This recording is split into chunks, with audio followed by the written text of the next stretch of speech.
정부가 응급실의 진료 차질을 막기 위해서 대형 병원과 공무원을 1대1로 매칭하는 이른바 책임 전담제를 운영하기로 했습니다. 하지만 일부 대형 병원에서는 파견 군의관들에게 복귀를 통보하는 등 현장과 불협화음이 불거지고 있습니다. 보도에 김주영 기자입니다. 응급실 진료에 어려움이 커진다는 지적에 정부는 전국 409개 응급실에 전담 책임관을 지정해 특이사항 발생에 대비하겠다는 추가 대책을 내놨습니다.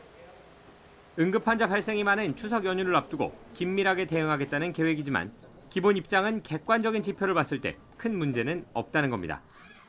실제 상황을 과장하거나 과도한 불안감을 조장하는 것에 대해서는 신중을 기할 필요가 있다고 봅니다.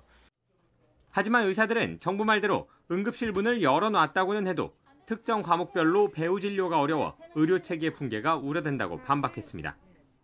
응급실이 운영되기 위해서는 필수 의료과 위주로 배후를 담당해주는 교수님들과 전문의들이 가장 중요합니다. 필수 의료과 위주로 환자를 못 보게 되고 그럼 응급실에서는 진료를 또 못하게 되는 그런 것들이 지금 확대되고 있는 거고요.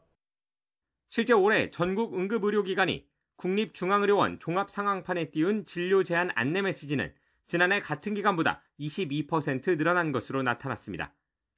진료 제한 메시지란 응급실 처치 이후 후속 진료가 불가능한 상황을 의미합니다.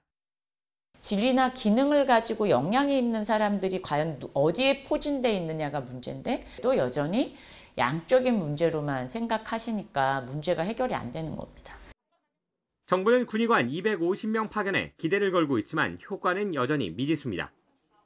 이대 목동병원의 경우 파견 군의관 3명이 응급실 근무에 적합하지 않다고 판단해 복귀를 통보했고 강화대병원에선 파견 첫날 5명 가운데 1명만 출근했습니다.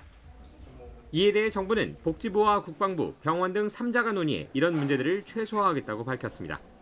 YTN 김주영입니다.